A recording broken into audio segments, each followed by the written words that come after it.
Salut à tous et à toutes, petite vidéo aujourd'hui pour vous faire un peu un point sur les éditions dérivantes, sur l'année qui s'est écoulée et les projets à venir. J'avais dit il y a quelques mois de ça dans une vidéo, dans ma dernière vidéo en fait, que j'allais essayer de mettre en place des journaux de bord où je vous faisais découvrir de l'intérieur tout le processus créatif qui amène à la publication des jeux et des suites de jeux des éditions dérivantes. Et j'ai pas réussi parce que c'est hyper dur d'à la fois écrire, travailler, être dans sa bulle qui permet de réfléchir, de penser du game design, de l'univers, etc. Et en même temps le faire en étant filmé, en publiant des vidéos avec le temps que représente la publication de vidéos, etc. Donc j'ai pas réussi et je m'en excuse. J'essaie de donner des nouvelles, mais c'est difficile. C'est vraiment un travail en soi, la communication, quoi. Et donc voilà. Et donc aujourd'hui, je viens avec des nouvelles pour vous dire un peu ce qui va se passer dans les prochains mois, parce que il y a plus d'un an qui s'est écoulé depuis la sortie de Voltige en financement participatif, l'implantation en boutique en septembre dernier, donc il y a un an. Et depuis, bah, il n'y a pas grand-chose qui est sorti aux éditions dérivantes. Il y a Volution, quand même, qui est sorti en octobre dernier. Et puis, depuis, il y a juste des petites publications gratuites qui sont sorties sur le Itch.io des éditions dérivantes. Vous retrouverez le lien dans la description. Et donc ça, c'était des cadres qu'on a coécrits avec Axel pour Volution, des cadres thématiques. Il y a eu Noëlf pendant la période de Noël, il y a eu Bzz Bzz pendant la période printanière, il y a eu Ravolution qui était le gagnant entre guillemets de la Game Jam qu'on avait fait autour de Volution. Et puis pour Voltige, les contes de la mer Azur, qui suit son chemin dans les boutiques, en convention où je me rends, etc. Eh bien, il y a eu la publication de gazettes, les gazettes de la mer Azur, qui sont des petites brèves sur lesquelles, gratuites aussi hein, sur Itch.io, dans lesquelles vous allez retrouver des factions, des lieux, des PNJ, des missions, etc. sur deux trois pages en général, tous les mois. Donc ça, c'est ce qui a été publié aux éditions dérivantes sur l'année qui s'est écoulée. Peu de choses expliquées par le fait que je travaille sur des gros projets, deux, trois gros projets qui me prennent beaucoup de temps et qui demandaient un temps de gestation assez long. Et donc cette vidéo, elle est là pour parler de ces projets parce que ces projets, ils arrivent à terme et donc ils vont sortir sur l'année 2026. 2026, si tout se passe bien, c'est une année où vous allez entendre parler de moi aux éditions dérivantes, mais pas que, sur des projets sur lesquels j'ai pu intervenir. C'est le cas par exemple de Pénombre chez Aether Lab, qui va sortir en financement participatif fin novembre. Là, j'ai eu l'occasion de travailler dans le game design, j'ai apporté ma pierre euh, à, à l'édifice de la réalisation du système de jeu qu'on peut déjà découvrir dans la boîte de découverte hein, et qui du coup sera aussi dans le livre de base. Je continue mon travail au sein de Booking Game avec les studios Dead Crow, voilà, sur, sur des gammes comme Donjons et Chatons, comme Inachevé de Loïc Musy et Trikitov, dans lequel j'ai pu écrire un scénario, enfin une graine de scénario. Voilà, il y a des projets qui vont arriver. Je préfère pas trop en parler parce que comme c'est pas ma maison d'édition, je me plie au calendrier éditorial et aussi à la communication. Mais il y a des choses qui arrivent. Il y a un gros jeu sur lequel je travaille depuis maintenant 2 ans et demi qui va sortir chez les studios Dead Crow en fin 2026 ou début 2027. Et ça, c'est un projet qui me tient particulièrement à cœur et sur lequel je passe beaucoup de temps et d'énergie. Toujours est-il, aujourd'hui on va discuter des éditions dérivantes des projets à venir. La première chose, ça va concerner Voltige, les Contes de la Mer Azur et une potentielle suite à ce jeu. Euh, je travaille actuellement sur un supplément qui s'appelle, pour l'instant, mais je pense que ce sera le nom final, qui s'appelle Le vent se lève sur Être-mer. Je pense que je vais vous incruster la couverture qui est en working process pour l'instant.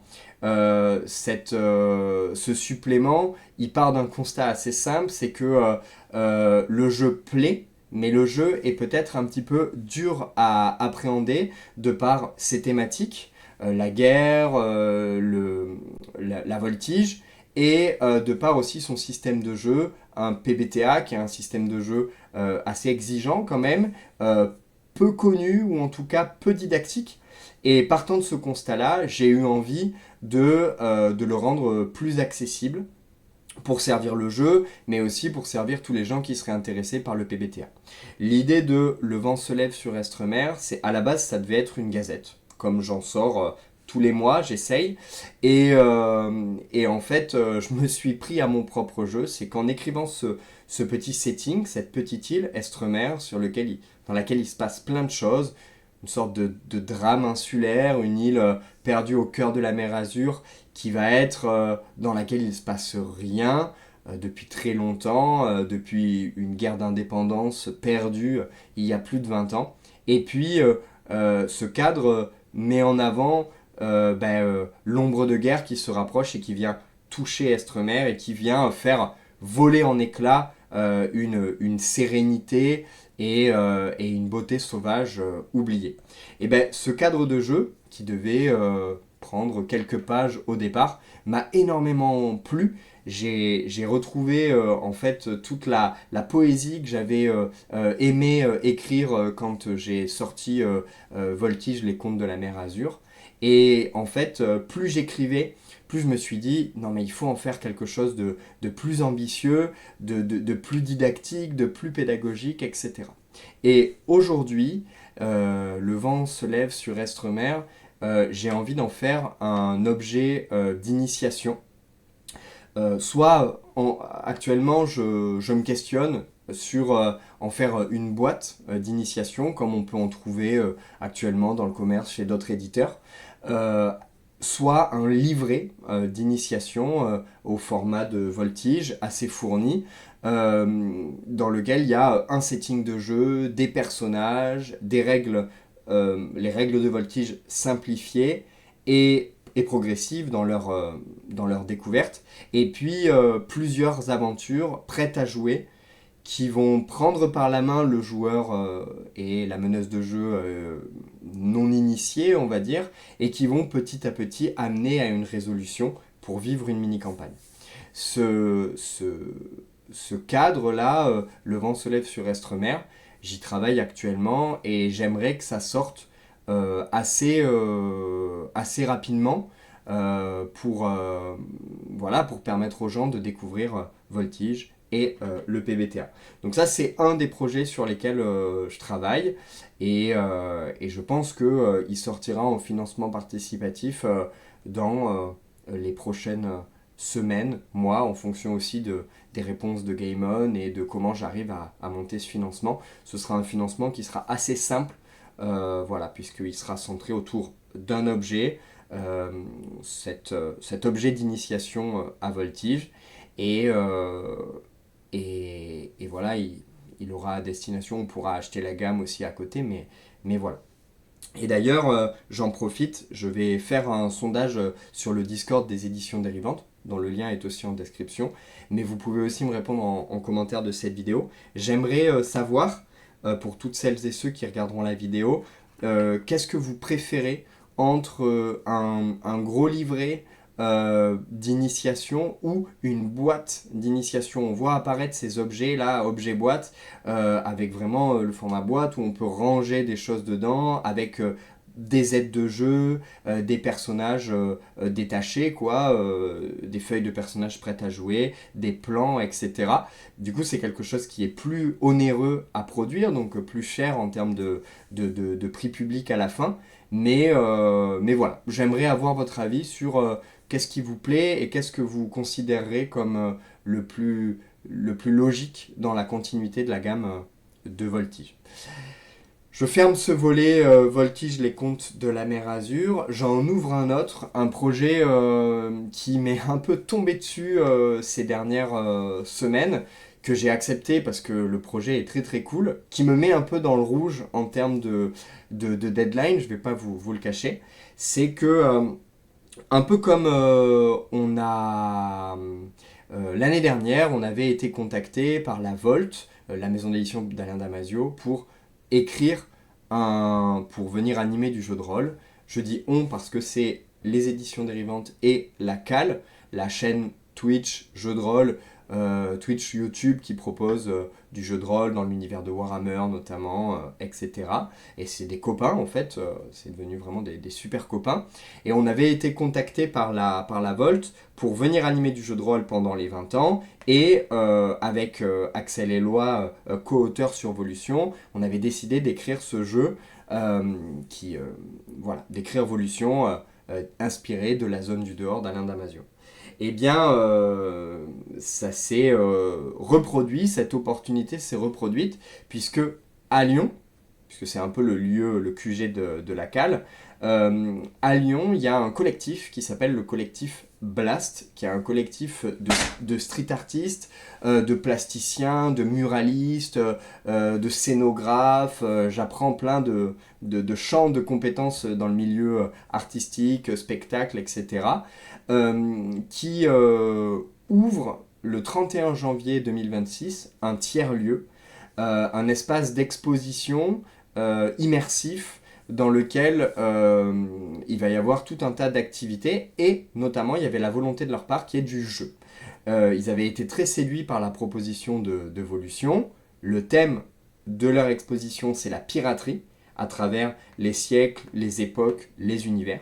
Qu'est-ce que c'est être pirate peu importe le monde et l'époque dans lequel on évolue.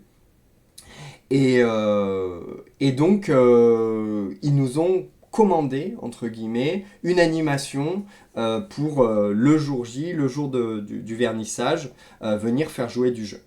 Et à coïncidence ou voilà, on était en train d'écrire un supplément pour Volution sur le thème de la piraterie, qui est très cher à la direction artistique et éditoriale des éditions dérivantes et aussi à la cale.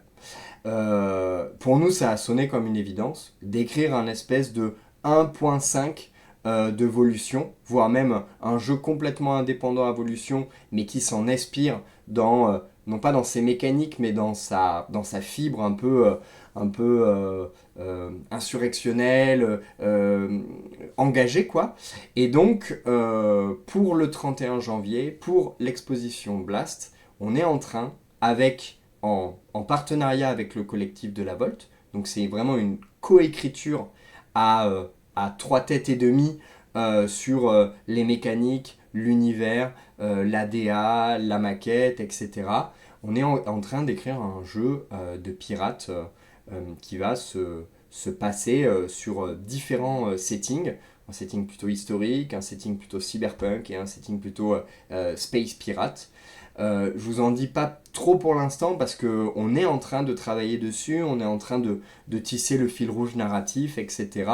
Mais c'est un projet qui me tient beaucoup à cœur parce que c'est un projet qui me permet de travailler avec des copains et il va y avoir une application directe puisque le pari c'est de sortir le jeu au moins dans sa version PDF bêta le 31 janvier à l'exposition Blast et de faire jouer les visiteurs au jeu dans un grand projet un peu canevas qui va se passer entre les époques. Et donc voilà, donc ce jeu, vous allez en entendre parler aussi dans les prochaines semaines. Et à ce niveau-là, bon, c'est un jeu qui va sortir aux éditions dérivantes. Et j'avais une question à vous poser. Donc pareil, pourrez me répondre sur Discord ou en commentaire de la vidéo. J'aimerais savoir si vous seriez OK, si euh, si je lançais une page de précommande directement sur le site des éditions dérivantes, est-ce que vous seriez au rendez-vous? Sous-entendu, est-ce que vous faites suffisamment confiance à moi et aux éditions dérivantes pour venir soutenir un projet qui serait porté par mon site internet, une précommande directement sur mon site internet, plutôt que de devoir passer par Gameon? C'est pas que je veux me séparer de Gameon. Je trouve que Gameon fait un travail formidable et apporte une visibilité à des projets que je ne remets pas en question. Mais l'idée de ce projet-là, c'est de venir de le financer sur fonds propres, entre guillemets, mais qu'une précommande puisse absorber euh, une partie des coûts de production. Je suis assez transparent avec vous. Sortir un jeu, le plus gros volume de coûts, c'est le coût de production. Et du coup, si je fais une précommande sur le site des éditions dérivantes, ça me donnera une certaine visibilité sur l'engouement autour du projet. Et donc, ça me permettra de venir améliorer, un peu comme dans un financement participatif, la qualité du jeu, voilà, via un nombre de pages qui augmenterait, via une couverture qui passerait d'un semi-rigide à rabat à un rigide, par exemple, etc. Donc, voilà, si l'idée vous parle, si vous avez un avis sur la question, n'hésitez pas à m'en faire part parce que je navigue un peu à la lanterne là et, et monter une page de financement sur Gameon demande beaucoup de temps et d'énergie. Et donc voilà, l'idée ce serait de le faire un petit peu plus en intime sur le site des éditions dérivantes avec une livraison très rapide des PDF, sans doute post 31 janvier, et puis une livraison des jeux physiques au printemps. Voilà, ça c'est le deuxième volet, ce projet-là. Et le troisième et dernier projet sur lequel je travaille avec ma casquette édition dérivante, c'est Sodad. Je vous en ai déjà parlé lors de la précédente vidéo. Vous avez pu en entendre parler quand je suis passé chez Damien Coltis de la chaîne La Release Catonique. J'en ai également parlé sur la chaîne Coup Critique dans mon interview montée de niveau avec Pierre-Philippe Renaud. Pierre-Philippe en a parlé d'ailleurs lui dans une vidéo projet en cours où il explique en fait qu'il travaille maintenant, il a rejoint l'équipe de Sodad sur tout un volet game design. Et, euh, et donc Sodad c'est le gros projet. C'est le projet sur lequel je travaille depuis maintenant, depuis Voltige en fait, 1 an et demi. C'est un projet sur lequel j'ai su bien m'entourer puisque il y a actuellement un collectif d'écriture de 6 personnes qui travaillent, qui participent à l'écriture du livret qui ira avec l'écran, gros livret de setting, avec des factions, des missions, etc. Je travaille avec Mathilde Savé, je vous mettrai le lien de son Instagram en vidéo, enfin en commentaire de la vidéo, qui est donc illustratrice. Et qui depuis 1 an là, un peu moins depuis 6 mois, travaille sur toutes les illustrations qui seront des illustrations de chapitres, la couverture, l'écran, etc. Pour Sodad. Et je travaille donc avec Pierre-Philippe qui m'aide au game design structurel du jeu, c'est-à-dire la mécanique d'exploration en elle-même et de dungeon crawl qui s'inspire un peu de la mouvance OSR, NSR avec quelque chose d'assez mécanique mais quand même narratif quoi, avec de la narration environnementale, etc.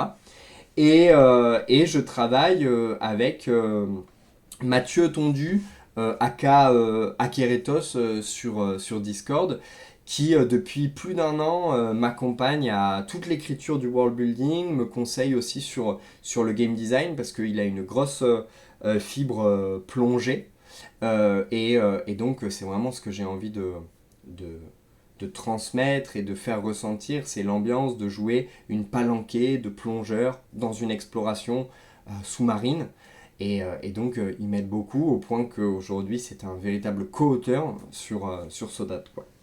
Sodade est bien avancé. Le livre est quasiment terminé. Il reste de la relecture, de cohérence éditoriale surtout. Les mécaniques, on a pu pas mal les playtester à l'Alchimie du jeu à Toulouse, au RPGers cet été, dans un cadre plus privé de mon côté. Et donc les mécaniques fonctionnent bien, l'univers est déjà très bien posé. Le recueil de scénarios, le livret de l'écran est bien écrit. La cartographie qui est réalisée par Jérôme, un collègue, copain cartographe enfin, qui se lance dans la cartographie jeu de rôle, elle avance aussi très bien, quoi. Et donc, Sodade devait arriver en financement participatif à l'automne.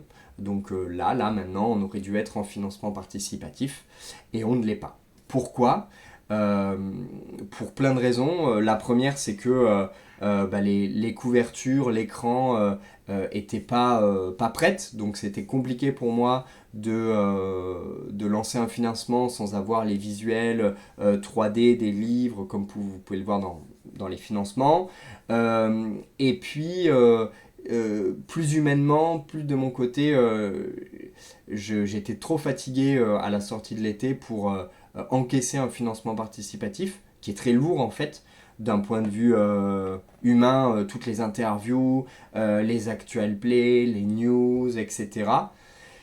Et voilà, avec deux enfants, un bébé, c'était compliqué d'envisager le soir à 20h30 d'être d'attaque pour animer 1h30 d'interview, un actual play de 3 heures sur des chaînes de YouTube, Twitch, etc. Donc j'ai préféré décaler le projet à avril. J'aimerais bien que le financement de Sodade soit lancé là en avril 2026 pour qu'on soit prêt, pour qu'on vous offre déjà un kit de découverte de qualité, jouable, bien playtesté, avec deux aventures qui s'imbriquent, qui forment déjà une aventure qui montre vraiment toute la sensibilité, la poésie et les thèmes de Sodade.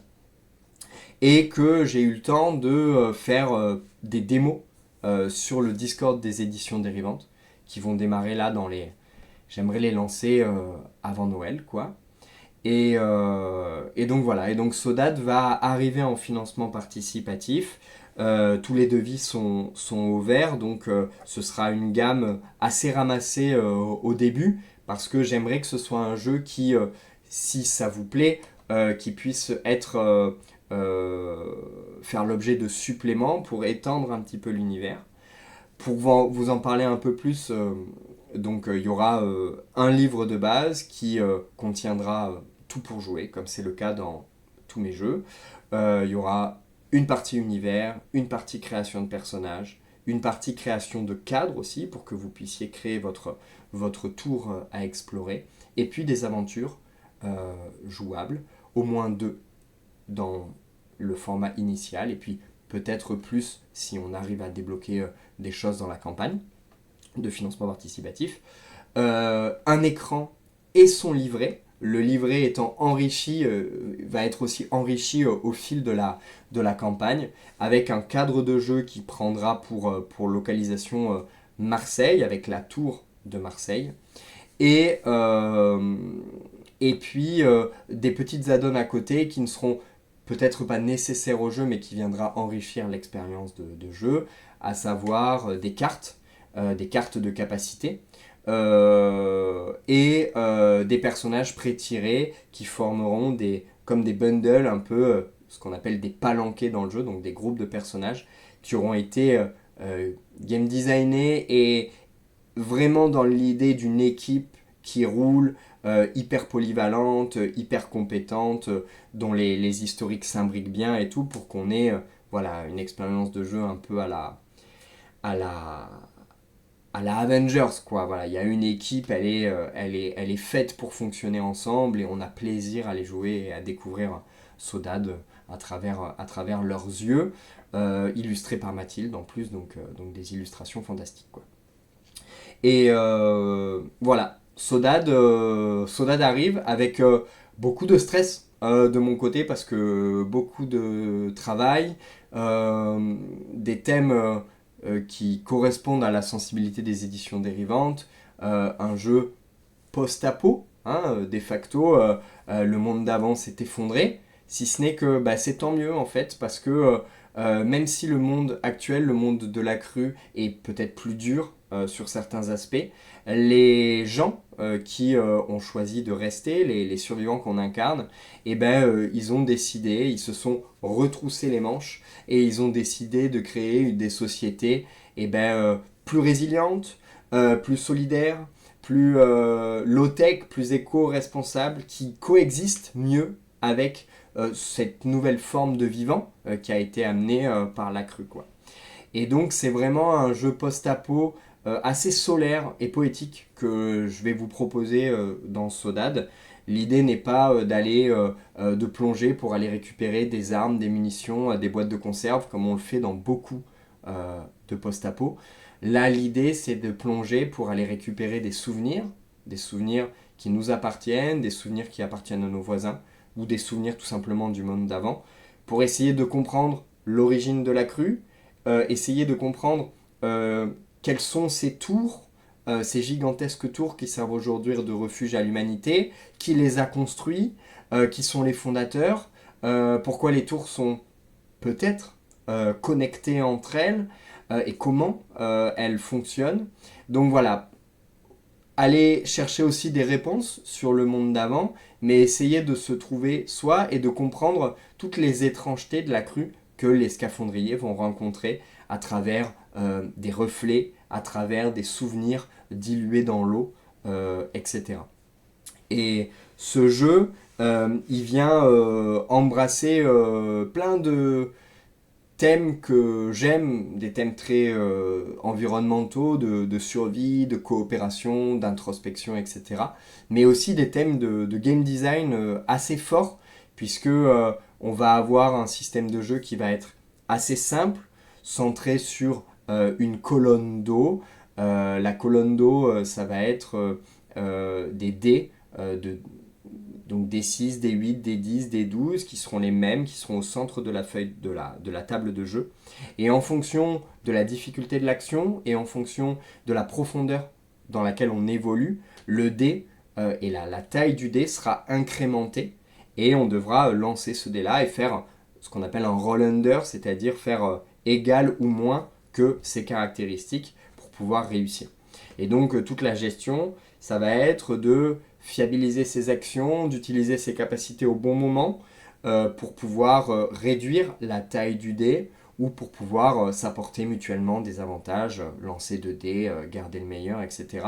Un système de jeu assez simple qui va pousser les joueurs à vraiment de la narration environnementale. Qu'est-ce qu'on va chercher sous l'eau? Qu'est-ce qu'on voit? Qu'est-ce qu'on entend? Qu'est-ce qu'on ressent? Quels souvenirs on débloque et qu'est-ce que ces souvenirs racontent sur notre personnage, puisqu'on va jouer des survivants amnésiques, hein, la crue a lavé les gens de leurs souvenirs, elle leur a volé leur mémoire, elle a dilué ces fragments de mémoire dans l'eau, et du coup on va plonger pour aller les retrouver. Mais du coup on va écrire le background de son personnage au fur et à mesure que notre personnage va le redécouvrir, donc au fur et à mesure de la campagne finalement.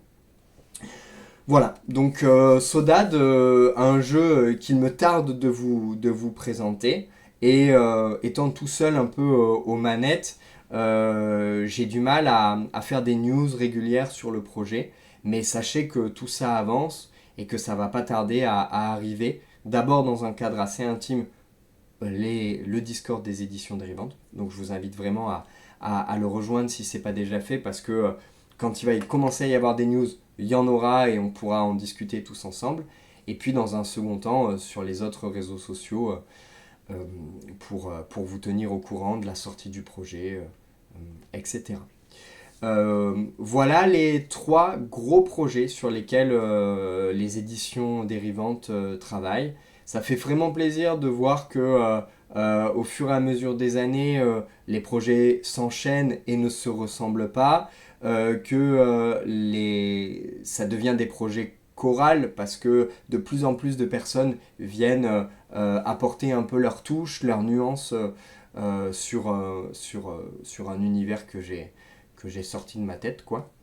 Et donc voilà, je vais pas, on est déjà à 30 minutes, je vous mettrai un chapitrage dans la vidéo pour que vous puissiez aller voir les projets qui vous intéressent. J'aimerais avoir la rigueur de faire des vidéos un petit peu plus spécifiques quand certains de ces projets seront vraiment avancés. J'espère que vous continuez à suivre de manière intéressée l'aventure éditoriale des éditions dérivantes. Vous allez pas être déçus, je pense, de ce qui va sortir dans les prochains mois. Et puis voilà, je suis très disponible sur Discord pour répondre à vos questions sur des jeux qui sont déjà sortis ou sur des jeux à venir. Et, et voilà, je prends pas plus de votre temps aujourd'hui. C'était un peu une vidéo de reprise de contact avec vous. Et puis j'espère que vos parties sont belles, que le jeu de rôle occupe une belle place dans votre quotidien. C'était Enzo et salut!